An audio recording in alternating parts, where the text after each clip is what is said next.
welcome to a special edition, end of the year edition of TVC News. I'm Sean Franklin. And I'm Kelsey Keny.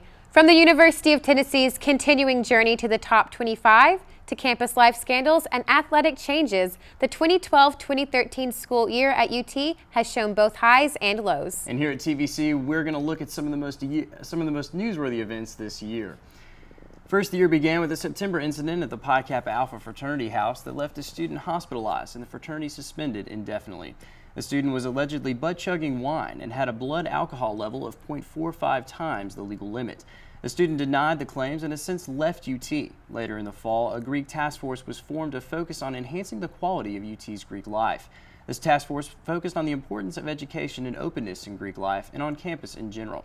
Katie Arnold, a senior member of the group, described some of the steps the Greek task force took to improve the issues that UT's Greek system has faced. I definitely think some of the changes you won't be able to see fully until a couple more years down the road, because some of the changes were rather large changes, but I know that some of them have already been impacted around campus, such as just reinforcing that this is a dry campus and that we want to keep parties off of Fraternity Row because it's just not safe, and such things like that. So we've seen a lot of that down. And also some of the other things that we'll see down the road are trying to get house directors implemented. We also have a new awards packets policy where we're going to put up all of the end of the year excellence packages online on the fraternity and sorority website, and so we know that's happening this year. So I know a lot of this stuff has been impactful and is going on now, but we're also hoping to see some of the other changes continue with the housing directors and the amnesty policy. We're pushing for the amnesty policy because that really will help with a lot of health issues and stuff. UT had a big presence in the media this year. Kathy Lee and Hoda from NBC's Today Show visited campus in October to host a UT-themed broadcast from the Hill. Some school-spirited segments included Vol Trivia, How to Tailgate, and a tour of UT's campus. Hundreds of students turned out to watch the show and vie for a chance to be on live television. And whether you're studying in the renovated Commons or taking a new route to class, you've surely noticed the increase in campus construction this year. UT is even saying goodbye to some iconic campus landmarks like the Stokely Athletic Center to make way for new buildings. Construction on a new student union building is underway on Neyland Drive. Phase 1 of the $160 million project includes a new bookstore, dining facilities, and various office spaces, and is slated to be completed by summer 2014. The project will be completely finished by late 2016. And the new Natalie L. Haslam Music Center is scheduled to open in August, just in time for the fall semester. Construction began in November 2010. The new building will house a recital hall, music library, band room, recording studio, and a variety of rehearsal and classrooms. And the first new residence hall in over 40 years is also under construction on 80 Holt Avenue at the corner of Melrose. Scheduled to open in the fall of 2014, the new residence hall will offer suite-style accommodations and new dining facilities. And finally, sororities are moving out of Panhellenic with this year's opening of Sorority Village. Promised to be completed by August 2012, the university had to make last-minute accommodations when only 3 sorority houses were finished at the year's beginning. Girls lived in various on-campus residencies, with Sigma Kappa even living in the old Fiji fraternity house.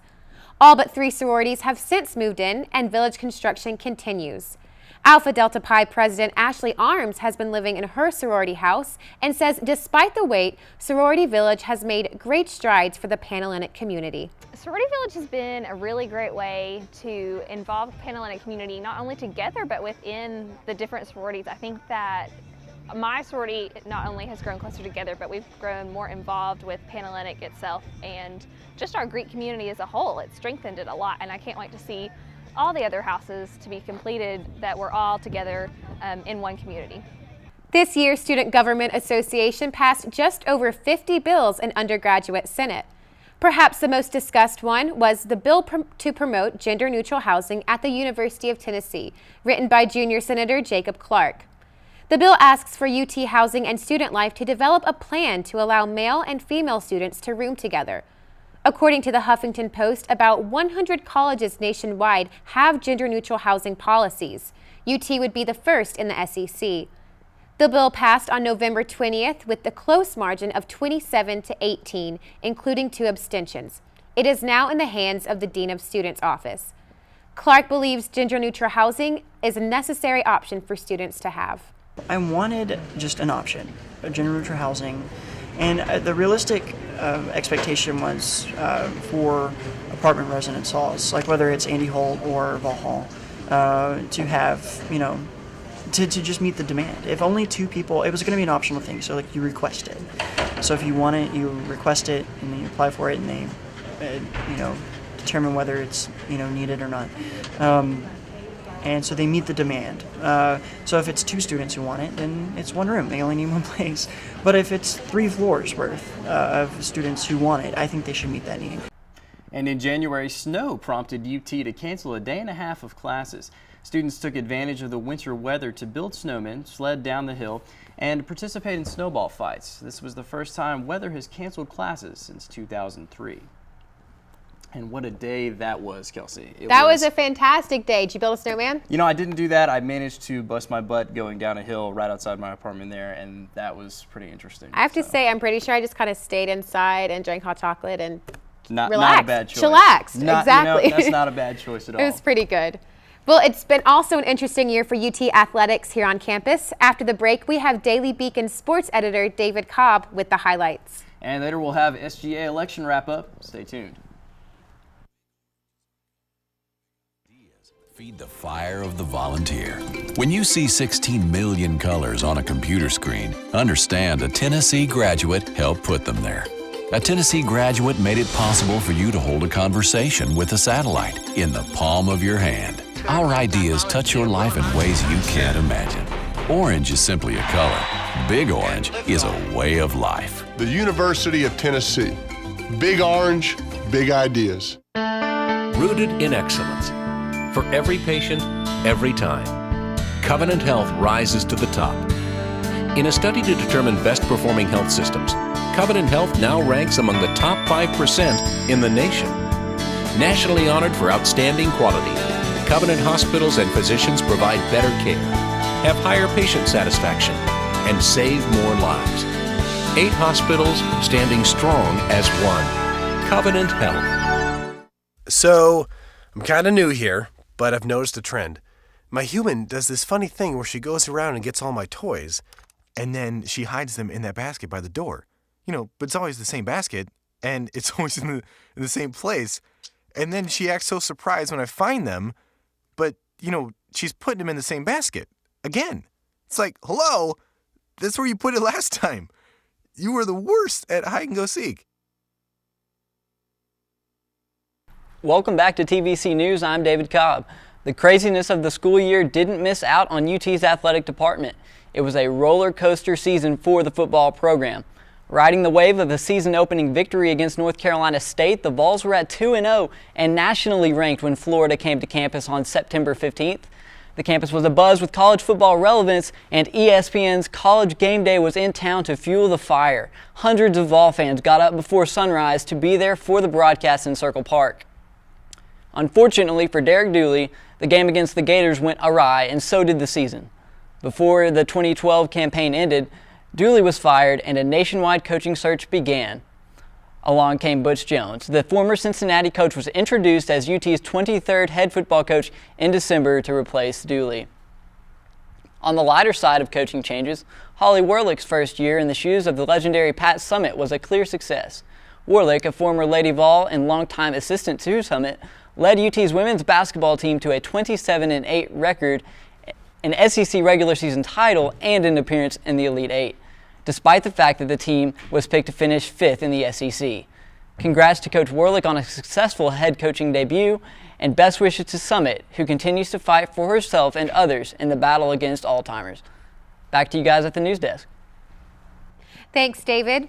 After a great deal of controversy, UT's first ever Sex Week took place as planned in early April. The event received a wide range of media attention from outlets like Fox News and Cosmopolitan magazine. Most of the controversy focused on the week's funding, which was paid in part by student fees. 2 weeks before the event, UT removed state tax money from Sex Week's funding, just over $11,000. That money was later raised through private donations, though, and the various sex education programs had record-setting attendance. Brianna Rader, co-founder of Sex Week, said that the event's purpose plays an important part in student life. You're thrown into college, into this like hookup culture, and it's mixed with alcohol, and people just aren't prepared, or they like really haven't gotten a lot of information about where you can really get birth control and like all the like issues beyond just like sex is scary or sex is dangerous or abstinence is important. Like all of that is like, those are good legitimate options, but people aren't getting the breadth, the like overview of sex education. Student government elections typically follow a pattern each year at UT. However, this year was filled with numerous twists, causing a unique election and surprise victories. The year began with 2 campaigns, Amplify and Engage.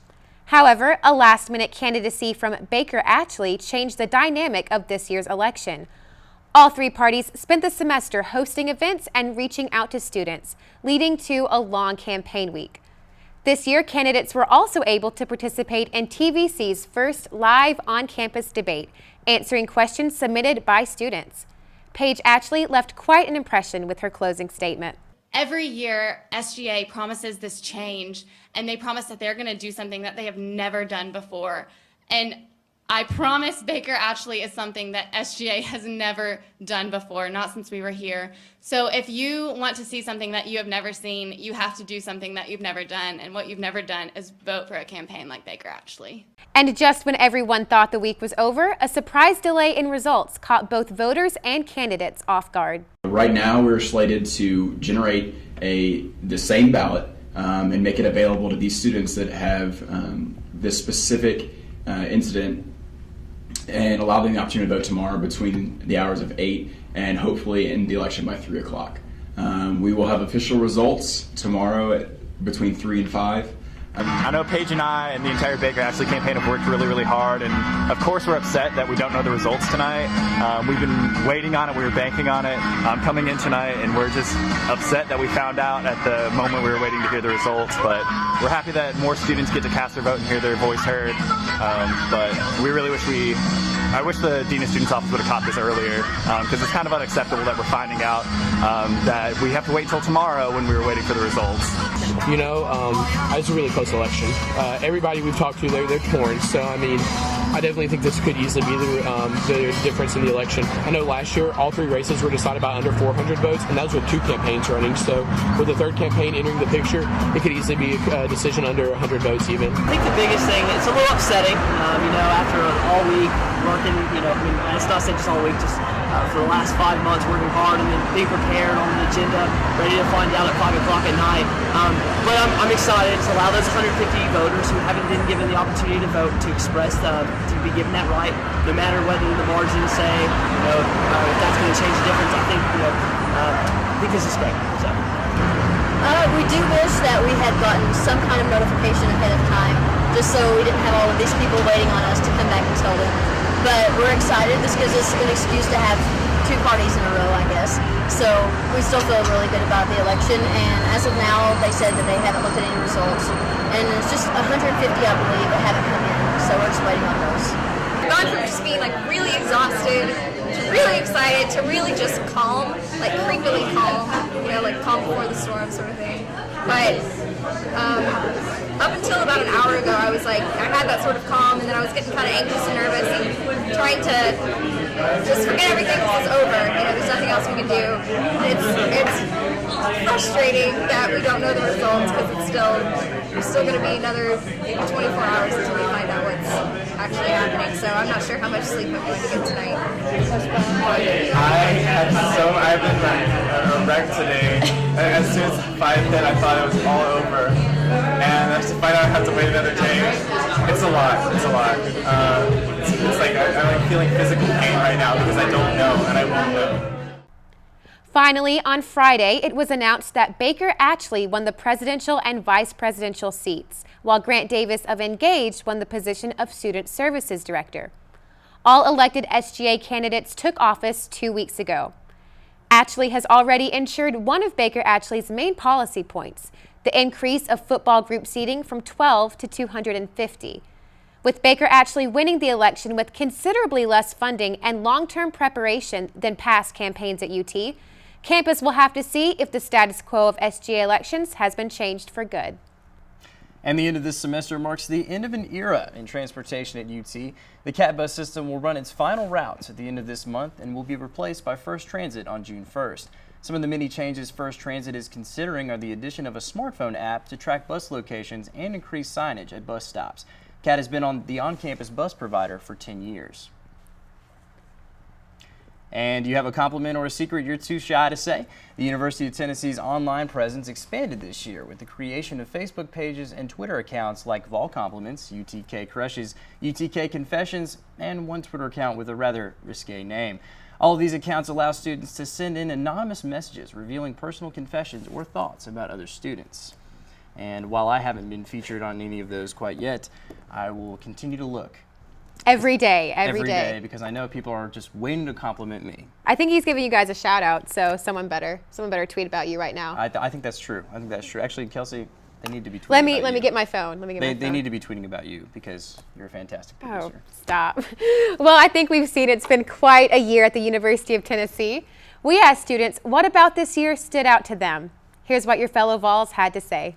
This year, I think it's been a little different just because of all the construction, but at the same time, I think people have understood kind of the vision for the university, and everybody's kind of buying into the new football program and really enjoying being here. I think my favorite thing that happened this year at UT has been the SGA elections. I think they were really heated, and it was just a lot of fun to watch the three campaigns just go ahead, against each other in the elections and at the debates. But I think it was really my favorite part of the year, and I think it showed a lot of school spirit with the student body this year as a whole. As a freshman, I felt like I was going to have a struggle, I was going to struggle to find my place, but I got involved with SGA, and they just really did a lot with the gender neutral housing, and they passed a lot of bills. So I feel like that helped me orient myself to campus a lot. I mean, we didn't have a good sports year, so we did well on SGA's part, so I feel like that helped me.